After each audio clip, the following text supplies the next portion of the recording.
a fascinating piece in the Tacoma News-Tribune, a paper up here in the Pacific Northwest.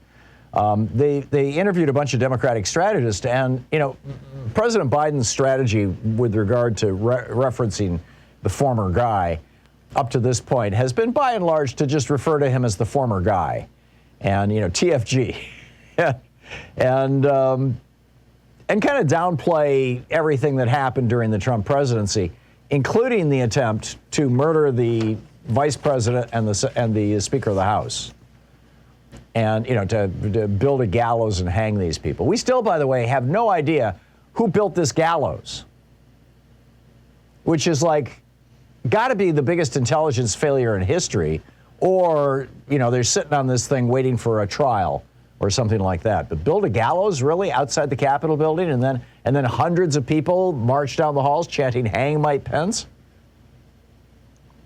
But I think probably the most shocking thing is that two House staffers who were involved with communications between a number of members of Congress, and this is where it gets wild. This included Mark Meadows, who was not a member of Congress. He formerly was a member of the so-called Freedom Caucus. I refer to them as the Cokehead Caucus. They're the ones who are getting lots and lots of money from this right-wing billionaire network. But, you know, Mark Meadows was apparently in contact with these guys. This is the Willard Hotel War Room. The Willard Hotel is right across the street from the White House. It's like basically the closest hotel to the White House. You can see the White House from there. And Marjorie Taylor Greene, one of the organizers, says, I remember Marjorie Taylor Greene specifically. I remember talking to probably close to a dozen other members at one point or another, or their staffs. That, by members, he means members of Congress. A dozen. They're starting to name names, members who participated in these conversations. Now, keep in mind, this is planning for the assassination of the Vice President of the United States and the Speaker of the House of Representatives, or at least planning for the event in which that nearly happened. And they're saying that these whistleblowers, essentially, who are willing to have said, you know, yeah, we'll testify before Congress, but we're going to tell Rolling Stones reporters what's going on here. They said that Paul Gosar, the Republican crackpot from Arizona, he's a former dentist. This is the guy, we had his brother on this program, what, about a year ago, Sean, maybe 2 years ago, saying, you know, my brother's mentally ill. He shouldn't be in Congress. Anyhow, Paul Gosar spoke at the so-called Stop the Steal rally, saying it's time to take names and kick ass. Also, Lauren Boebert, Little Miss Gun Fetish. Congressman Mo Brooks from Alabama, the Republican from Alabama, who also spoke at the rally wearing a bulletproof vest. And this, again, keep in mind, when Trump and all these guys spoke at this rally, they were also behind a wall of bulletproof plastic. Representative Madison Cawthorn, the guy who couldn't, you know, who flunked out of trying to get into the Navy and then got in a car accident. He's in a wheelchair, which seems to get him some sympathy on the right or something. Or I think a lot of people assume he's a war hero. No. He's a privileged frat boy who likes to talk about revolution. He represents North Carolina in the House of Representatives. Andy Biggs from Arizona was apparently in on it, according to these whistleblowers talking to Rolling Stone. And good old Louis Gohmert, the Republican from Texas. The organizer says, we would talk to Boebert's team, Cawthorn's team, Gosar's team, like back to back to back. And then it gets really wild. Gosar told the people in the war room, according to these reports in Rolling Stone, Congressman Gosar told the people in the war room that Trump was going to issue a blanket pardon for them. Say, what? A blanket pardon? We know we're committing treason here. We know we're committing sedition and insurrection. Let me remind you, 18 U.S. Code 2384 is titled seditious conspiracy.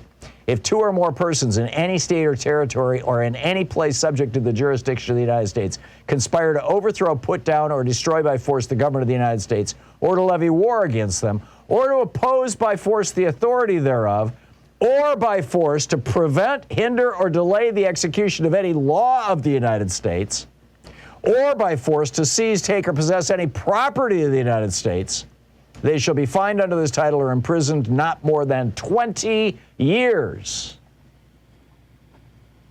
So here's these people planning this thing that could get them 20 years in prison for sedition, not to mention 5 people died, and they were going to assassinate the vice president and the Speaker of the House.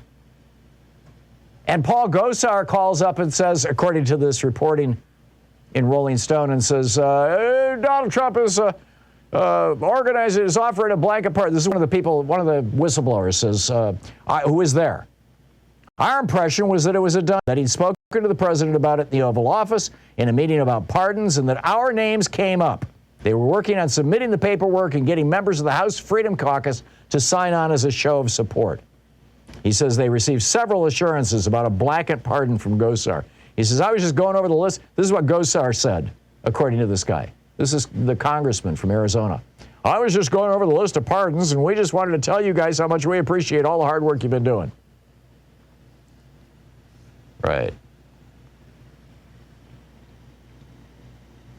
So they reached out to a particular guy. This is Dyer.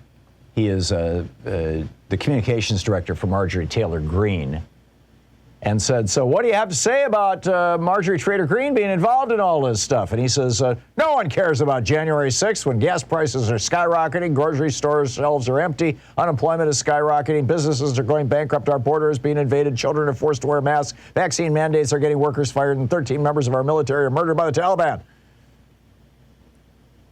Right. I mean, it's like these guys live in an alternative universe. Ali Alexander, the guy who organized the, he called it the wild protest, in a live stream broadcast that he has since deleted, he says, I was the person who came up with the January 6th idea, along with Congressmen Gosar, Mo Brooks, and Andy Biggs. Quote, end quote. They also described Katrina Pearson. She worked for Trump's campaign in both 2016 and 2020 as the key liaison, I'm quoting from the Rolling Stone, as a key liaison between the organizers of protests against the election and the White House. The organizer says, Katrina was like our go-to girl. She was like our primary advocate. She also spoke at that rally on the Ellipse on January 6th. Both sources, again from Rolling Stone, both sources also described Trump's White House chief of staff, Mark Meadows, as someone who played a major role in the conversations surrounding the protests. Concerns were raised to Meadows about the potential that it could spark violence. The organizer says Meadows was 100% made aware of what was going on. He's also like a regular figure in these really tiny groups of national organizers. Meanwhile, it's being reported that Donald Trump himself called the Willard War Room. According to a reporter who was present, this is Robert Costa of the Washington Post. He's got a long tweet thread about it if you want to check that out.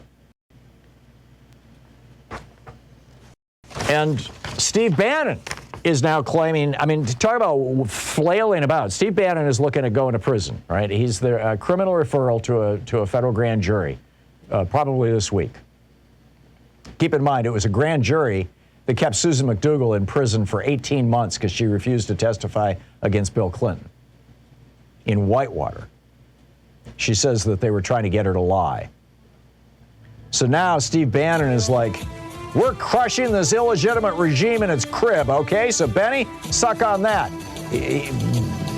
Betty Thompson is the chairman of the January 6th riot committee. So do not think you're going to intimidate us in any way, shape, or form, Bannon blusters. And then he goes on to say, this is an outrage, and he mentions Merrick Garland's name. Well, Garland was a circuit judge at the time.